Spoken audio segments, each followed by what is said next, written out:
সমুদ্র ভরা পানি মজুদ আছে। লক্ষ্য করেন, সমুদ্র ভরা পানি মজুদ আছে, নদী খাল বিল ভরা পানি মজুদ আছে, কিন্তু এটাই তো যথেষ্ট নয়। রব হচ্ছেন তিনি যিনি এই বিশাল বিশাল পানির মজুদ থেকে বাতাসকে যিনি বলেন, যিনি প্রতিনিয়ত বাষ্পীয় আকারে পানিগুলিকে সমুদ্র থেকে উত্থিত করেন, পানিগুলিকে উত্থিত করেন মহাকাশে। আল্লাহ পাক বলেন, আল্লাহুল্লাযী আরসালার রিয়াহা ফাতুসিরু সাহাবা।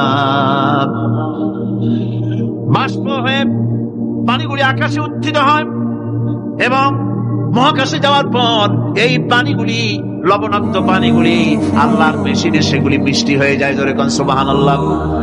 পানিগুলি মিষ্টি হয়ে গেল, ওই মিষ্টি পানি আল্লাহ রাব্বুল আলামিন নাজিল করে দিলেন। এবার বৃষ্টি কণা কণা হয়ে পড়লো, ফোঁটা ফোঁটা বৃষ্টি। আল্লাহ খুঁজে দেখলেন বৃষ্টির ফোঁটাগুলি পৃথিবীর প্রতিটি কণা তালাশ করে তৃষ্ণার্ত কণাগুলিকে আল্লাহ পাক ভিজাই দিলেন। সেই জন্য তার নাম হলো রব। তিনি হচ্ছেন রব, প্রয়োজন মিটান। পানি সবচেয়ে প্রয়োজন বেশি, সেই পানি আল্লাহ পাক এভাবে সরবরাহ করলেন।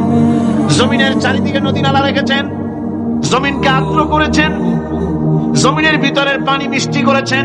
টিউবওয়েল মারলে পরে, পাম্প করলে পরে ভিতর থেকে মিঠা পানি আল্লাহ পাক বের করে দেন। সুবহানাল্লাহ।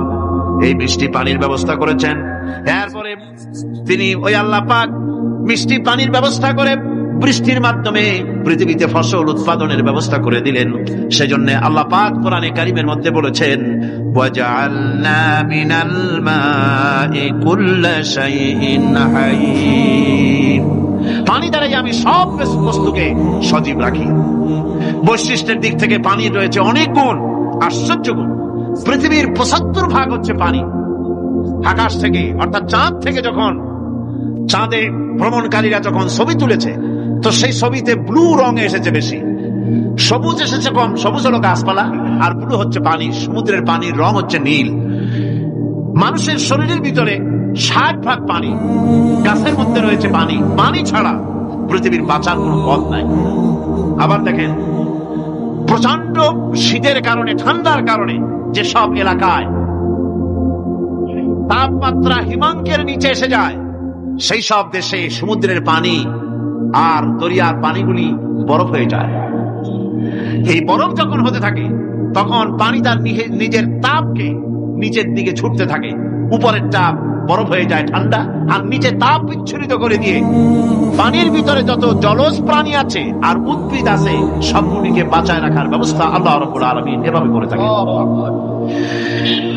এবার আল্লাহ রাব্বুল আলামিন বলছেন, এই পানি ছাড়া মানুষ বাঁচে না, প্রাণী বাঁচে না। পানি এমন এক জিনিস, এমন এক নিয়ামত আমি দান করলাম। আল্লাহ পাক বলেন, কুল আরাআইতুম ইন আসবাহা মাউকুম গাওরান ফামান ইয়াতিকুম বিমাইম মাইন। বলো দেখি, সবে শুকাইয়া যদি যায় এই জমিনের পানি, তাহলে হেদায়েত তটনির ধারা কে দিবে সবারে আনি। এই পৃথিবীর নদী নালা খাল বিল, জমিনের আভ্যন্তরীণ দিকে পানিগুলি যদি আমি আল্লাহ রাব্বুল আলামিন শুকায় দেই, তাহলে আমি আল্লাহ ছাড়া এমন কে আছে যে নতুন করে আবার পানির আমদানি করে দিতে পারে? আছে কেউ? আজ পানির শূন্যতা আমাদের দেশে দেখা যাচ্ছে। পানি আস্তে আস্তে কমে যাচ্ছে, আস্তে আস্তে পানি শেষ হয়ে যাচ্ছে।